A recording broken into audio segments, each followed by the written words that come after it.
సమయంలో Tamil Nadu commercial tax minister Lokesh Tamil Selva, AP MLA Kadababu, Congress party senior నాయకుడు V Hanumantha Rao, Telangana Armoor MLA Rakesh Reddy, cine నటి హన్సిక తదితరులు శ్రీవారిని దర్శించుకుని మొక్కులు చెల్లించుకున్నారు. దర్శనం అనంతరం రంగునాయకుల మండపంలో వేద పండితులు వేద ఆశీర్వచనం అందించగా ఆలయ అధికారులు పట్టు వస్త్రాలతో సత్కరించి తీర్థ ప్రసాదాలు అందజేశారు.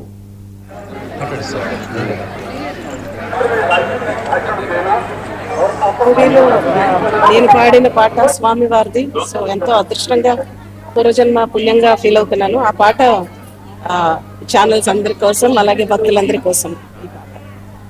అలరు చించలమైన ఆత్మలందుండ నీ అలవాటు చేసిని అలరు చించలమైన ఆత్మలందుండ నీ అలవాటు చేసిని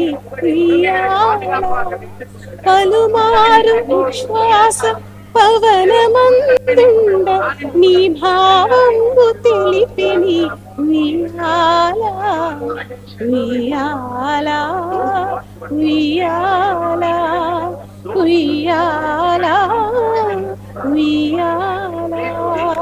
స్వామి గారి దర్శనం వెంకటేశ్వర వచ్చాం. మంచి వర్షాలు పడాలి, రైతులు బాగుండాలి, ప్రతి ఒక్కరికి కూడా ఉద్యోగం రావాలి, చదువుకున్నటువంటి విద్యార్థులు తల్లిదండ్రులను పోషించాలి అని వెంకటేశ్వరుని కోరాను. అదేవిధంగా రాష్ట్రాలు రెండు వేరైనా తప్పనిసరిగా తెలుగు వాళ్ళంతా కలిసి ఉండాలి అనేది నా ఉద్దేశం.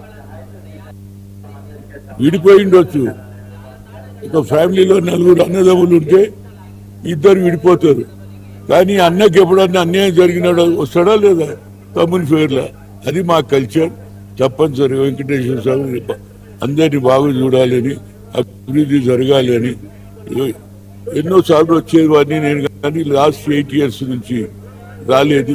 ఈసారి ఫ్యామిలీతో వచ్చి. విజయనగరం జిల్లాలో తెలుగుదేశం